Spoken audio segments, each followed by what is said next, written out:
Fortnite on an iPhone X. Photo by Tom Warren. The Verge. I play Fortnite on both a high-end gaming PC and the Xbox One X, but I've been shocked at how well it runs on my iPhone X.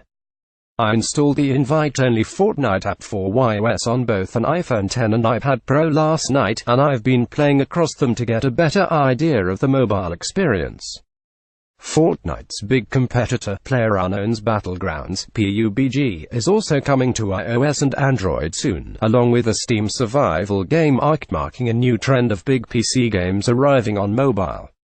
Fortnite runs very smoothly on the iPhone X, with barely any frame rate drops.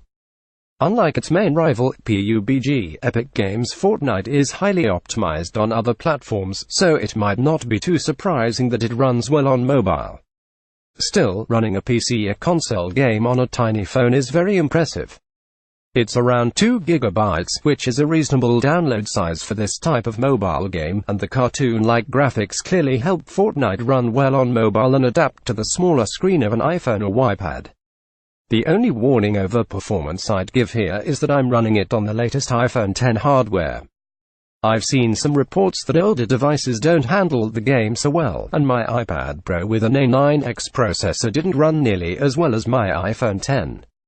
Those issues could be resolved by the time Fortnite is available to all iOS and Android players, though. Fortnite iOS controls. The controls aren't perfect on a phone, but you get used to them. Controls are obviously the most important aspect of playing Fortnite on an iPhone. Replacing a gamepad, a mouse and keyboard with a touchscreen is usually a recipe for disaster. The game adapts by placing on-screen virtual buttons for ducking, jumping, and selecting items or building. There's also a joystick for navigation, but you can mostly slide your left thumb around to move, and use your right thumb for aiming. The controls are a little clunky at first, especially for aiming a building, and I've found myself walking backwards a lot to avoid obstacles. That said, they work far better on an iPad with a larger display. You can also double tap on the joystick to auto-run and control the direction with your right thumb. Aiming is a little awkward thanks to a new aim button that zooms in when using guns like sniper rifles.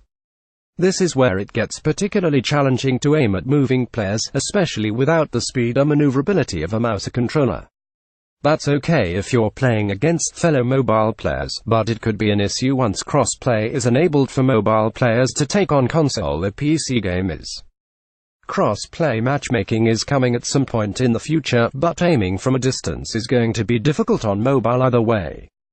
Fortnite on an iPad Pro. Controls aside, it's surprising how similar this game is to the PC or console versions.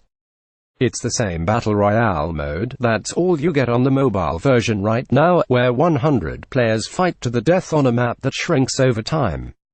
There are some subtle differences alongside the obvious control changes, though. Fortnite on iOS includes visual indicators for nearby gunfire and footsteps of enemies. This is particularly useful if you're playing without headphones and you don't want to blast the sound of gunfire out to your fellow commuters in the morning. A white on-screen indicator appears when you get close to another player, and a red version shows the direction of gunfire. All of these changes make the game fun to play on mobile, rather than giving you the feeling of running around endlessly in a big eye of the storm hunting for other players while your thumbs grow weak. There's no controller support yet, but Epic Games has hinted this will arrive in the future. I'd really like a Nintendo Switch version, though. Despite getting a later start, Fortnite is growing massively in popularity, becoming a true competitor to PUBG. Epic Games has managed to optimize its game engine very well across all platforms, which is helping the company move to mobile rapidly.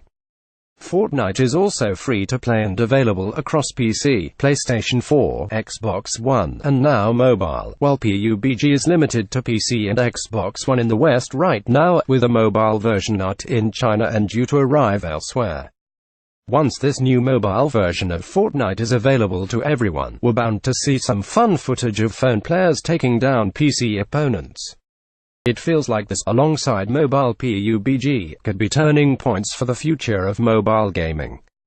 If it's successful, maybe we'll even see Drake dropping into Twitch from his phone to break some more records. Fortnite on an iPhone is kind of amazing. The controls aren't perfect, but they work rather well. Excited for the future of PC games going mobile? pic.twitter.com/cakeschaft. Tom Warren @TomWarren, March 15, 2018.